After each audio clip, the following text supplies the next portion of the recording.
एक महिला के साथ किस तरीके से व्यवहार करना चाहिए शायद पुलिस प्रशासन को नहीं पता है।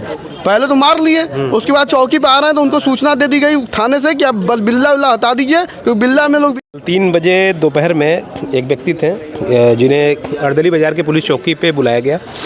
और अब देखिए उसके बाद जो हुआ ये खुद बताएंगे पूरी कहानी।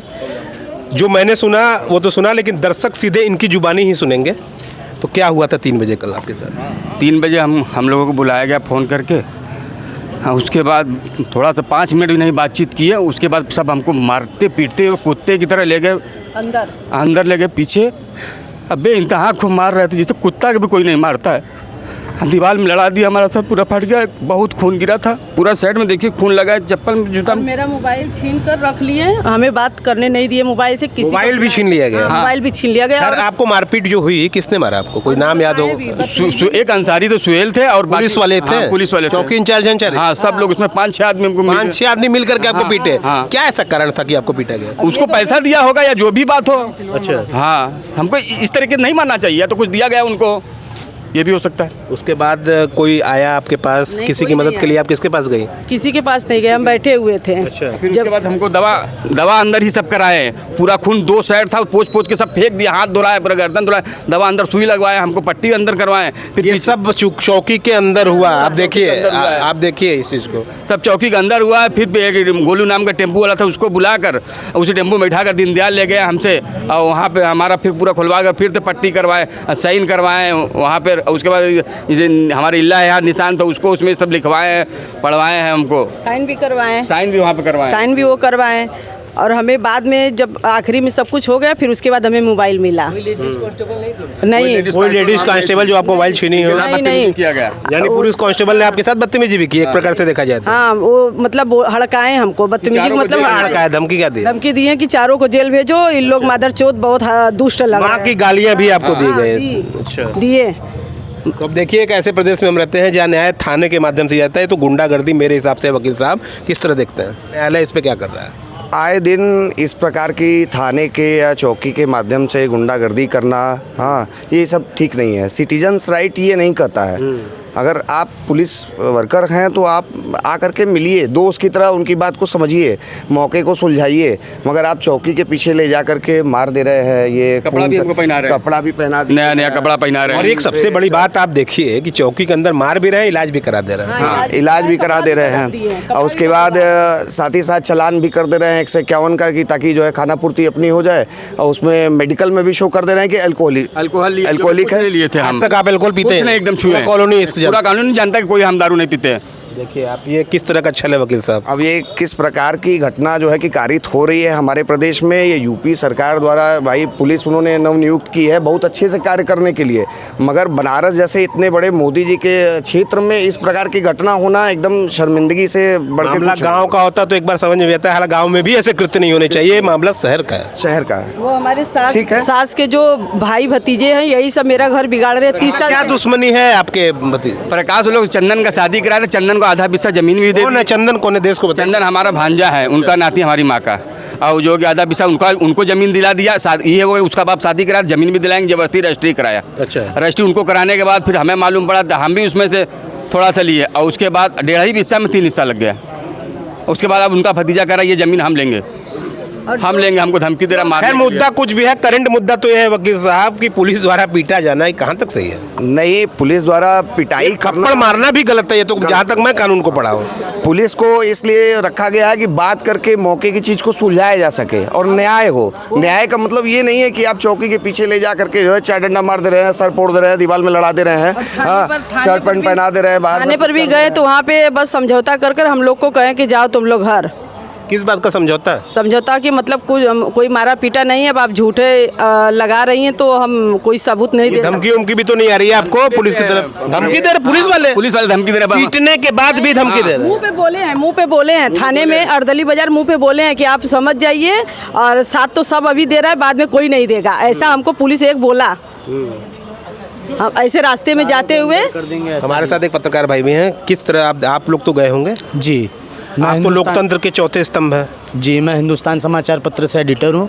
मैं आप सभी को बता दूँ, इनके फ़ोन आने के बाद मैं भी वहाँ पहुँचा मौके पे, और मौके पे पहुँचने के बाद मैंने भी इंस्पेक्टर साहब से और चौकी इंचार्ज साहब से बात करी। उनका स्पष्ट कहना है कि इन्होंने शराब का सेवन कर रखा था, जो कि ये बंदा मेरे मोहल्ले का है और मैं भी इनको अच्छे तरीके से जानता हूँ कि ये अल्कोहल छोड़िए, ये एक जर्दे को नहीं छूते हैं, एक जर्दा नहीं खाते हैं। भाई मूड मिजाज है, कभी गुटखा पान खा लिए हो तो वो अलग की बात है, लेकिन वो नशे का सेवन बिल्कुल नहीं करते हैं। और यही नहीं, एक महिला के साथ किस तरीके से व्यवहार करना चाहिए शायद पुलिस प्रशासन को नहीं पता है। पुलिस ने एक महिला का हाथ पकड़ने के साथ ही जी, कुछ नाम आपका याद है ऐसा जिसने किया? मैं चेहरा पहचान पाऊंगा। और ये देखिए, नेम प्लेट भी निकाल लिया गया था। उक्त समय में किसी के वर्दी पे बिल्ला नेम बैच नहीं था। मैंने उनसे पूछा कि आपका नेम बैच कहाँ है, तो वहाँ से स्पष्ट कहना था कि तुम क्या करोगे बेजान के।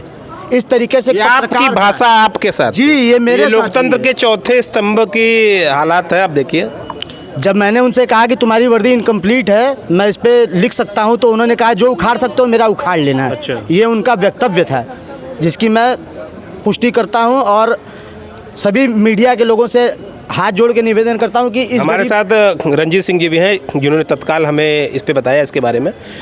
क्या चल रहा है ये आपकी तरफ? ये तो पूरी अराजकता है। अराजकता है, और वाराणसी वैसे भी प्रधानमंत्री का क्षेत्र माना जाता है, संसदीय क्षेत्र है। इसमें पुलिस की गुंडागर्दी लगातार महीनों से देखी जा रही है।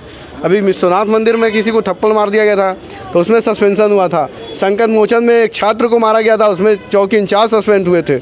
अभी इनको बुलाया गया कैंट थाने पे। जब कैंट थाने पहुंचते हैं तो इनको अर्दली बाजार चौकी बुलाया जाता है, और चौकी बुला करके चौकी का जो मेन हिस्सा होता है जहाँ चौकी इंचार्ज बैठते हैं वहाँ नहीं बुलाते हैं। इनको अंदर लेके जाते हैं, बाकायदा इनसे बात कराते हैं। इनकी माता जी से इनसे बहस होता है। अब बहस के दरमियान इसको दरोगा धकेलते हैं, धकेलने के बाद अंदर ले जाते हैं। 5-6 सिपाही मिलते हैं और एक सोहेल करके कोई दरोगा जी हैं, सोहेल, हाँ, वो इनको बाकायदे मारते हैं। और मारने के बाद ये लोग सूचना देते हैं। मैं इनको फ़ोन करता हूँ उत्कर्ष को, ये मुझे बताते हैं। मैं तुरंत इंस्पेक्टर साहब से बात करता हूँ।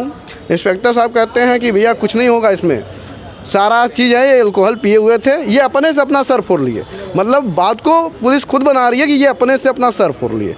क्या ये चूतिया तो है नहीं, पढ़े लिखे व्यक्ति हैं, अपने से तो अपना सर फोड़ेंगे नहीं, दूसरी चीज़, संविधान में कहीं भी नहीं लिखा है कि पुलिस किसी को मारेगी। आप समझा सकते हैं, आप उसी के लिए बनाए गए हैं कि आप उनकी बात सुन सकते हैं। लोकतंत्र में आपको अधिकार नहीं है किसी के ऊपर हाथ उठाने का। आप इस बेरहमी से इस बंदे को मार रहे हैं। सबसे बड़ी बात ये बनती है कि आप अगर चौकी में मार रहे हैं, इनकी पत्नी वहीं पे खड़ी थी, उनके पत्नी तक को सूचना नहीं देते हैं, इनका ट्रीटमेंट करते हैं चौकी के अंदर, उसके बाद चौकी के पीछे वाले गेट पे ले जाते हैं, इनको बाकायदे वहाँ से ले जाते हैं, मेडिकल कराते हैं, कुछ स्क्रिप्टेड, हाँ, दीनदयाल हॉस्पिटल में मेडिकल कराते हैं। इनकी पत्नी वहीं खड़ी रहती है, कोई सूचना नहीं देते हैं, इनके बेटे को कोई सूचना नहीं। उसके बाद पुलिस इतना हमदर्द बन रही है, पुलिस इनको खुद से भीम ऐप से कपड़ा खरीद करके पहना रही है, बिना नाप का कपड़ा, कि पुलिस का खून व ब्लडिंग वाला कपड़ा ना दिखे। वो कपड़ा आप पहन के आए हैं क्या? ये वाला है, हाँ, ये जो पुलिस ये नया पहना है पुलिस का कपड़ा, ये है, जी पहनाते हैं। ये बाद में ये पूरा खून लगा हुआ नीचे चप्पल। 2-3 चीज़ें पे हम लास्ट में बात करते हैं, ज़्यादा लंबा नहीं खींचते हैं। पत्रकार के साथ ऐसी बात हो रही है तो बताइए, पत्रकारिता कहाँ सुरक्षित है भैया? अब चूँकि मोदी जी का संसदीय क्षेत्र है। अरे आप जाने माने पत्रकार है काशी के, मैं आपको कई बार देखा हूँ, कर्मठ व्यक्ति हैं। अब आप पे उंगली उठेगी तो फिर मैं सभी से यही कहूँगा कि भैया देखिए, यहाँ पुलिस का गुंडा राज चल रहा है। सभी लोग एक मत होकर के, पत्रकार, आम जनमानस, सारे लोग एक साथ होकर के पुलिस का सामना करेंगे और इनको न्याय दिलाया जाएगा। क्या मांग है आपकी? अब हमको मारे, हमको इंसाफ चाहिए, इंसाफ चाहिए। हमको बहुत बेदर्दी फंसाए में, दारू में फंसाए हैं। 5 लोग अब हमारा सर को मैं दर्द में समझ पा रहा हूँ। भाई भतीजा 5 लोग हैं वो, हाँ। और चंदन और एक सुधीर नाम का, एक मेरे कॉलोनी में है, वो है बैंक मैनेजर है। वो भी हमको फ़ोन पे साल भर पहले धमकी दिया था कि शिकायत की धमकी पे नहीं करना चाहिए ना, नहीं कि हम कहे कि अब पड़ोसी हैं, क्या उन लोग से हम मतलब झगड़ा मोल लें। हम तो ऐसे ही डाल दिया होगा, हाँ, मजाक में। हाँ, हम सोचे कि छोड़ो जाए, तो पड़ोसी हैं, बोलने दो। अब हमें क्या पता कि ये सब हमारे साथ ऐसा करेंगे, सब लोग मिलकर। हमारे साथ अब आखिरी सवाल है, हमारे अधिवक्ता जी हैं, वो बेहतर बता पाएंगे आगे क्या है कानून। अब व्यक्ति कहाँ जाएगा? न्याय के लिए तो आप ही के पास जाएगा। हालांकि हालात तो एडवोकेट अमेंडमेंट बिल को लेकर के आप लोग भी न्याय के लिए भटक ही रहे, कर छोड़िए, उस पर बाद में आते हैं। अब बताइए क्या होगा इनके साथ, क्या आगे बड़ी बात है कि जो रक्षक हैं आज वही भक्षक बने हुए हैं। सब अपनी समस्या लेकर थाने पे जाती है पुलिस के पास कि पुलिस हमारी सुरक्षा जान माल की करेगी, और यहाँ पे उसका उल्टा हुआ, जो आदमी पीड़ित होकर जा रहा है थाने पे उसको बुला कर के लोग मार रहे हैं। तब इसके अगेन में एक न्यायालय है, जहाँ न्यायालय पे इनका बात इनकी अंतिम उम्मीद तो आप ही हैं। बिल्कुल, इनके साथ पूरा हम लोग सहयोग करेंगे। इनके बातों को न्यायालय के सामने माननीय सामने रखा जाएगा और इनको पूरा न्याय देने को पूरा कोशिश किया जाएगा।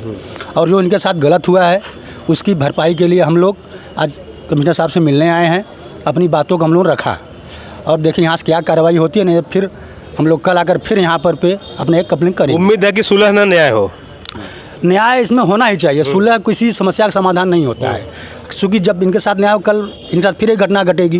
जैसे कल इन्होंने सुलह करा दिया कि आप लोग जाओ कुछ मत करो, अगर ये घर बैठ गए कल परसों फिर एक घटना होगी, तो अगर इनके साथ परमानेंट न्याय हो जाएगा तो उनके भविष्य के लिए अच्छा रहेगा। तो ये थे हमारे साथ तमाम लोग यहाँ पे, कुछ और बातें भी करना। सबसे बड़ा मुद्दा ये है कि जैसे इंस्पेक्टर साहब और सीओ साहब का कहना है कि हमारी पुलिस नहीं मारी है। अगर आपकी पुलिस नहीं मारी है तो आपके जो दरोगा हैं सोहेल, वो अपना बैच क्यों हटा दिए हैं? दूसरी चीज़, अगर बैच हटा दिए हैं, अगर उनसे पूछ रहा है आदमी तो वो कह रहे हैं कि हम बैच हटा सकते हैं, और जब उनको 4-5 लोग घेर रहे हैं तो वो भाग रहे हैं, पब्लिक से वो भाग रहे हैं।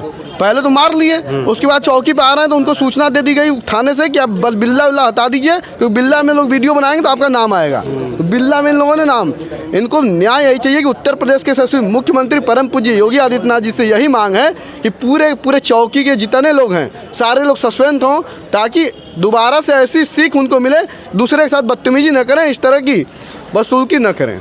ये पुलिस की गुंडागर्दी कहेंगे, जहाँ तक इनका मानना है इनके हिसाब से कि ये पुलिस की गुंडागर्दी क्या कहिए, अराजकता ही मानी जाएगी।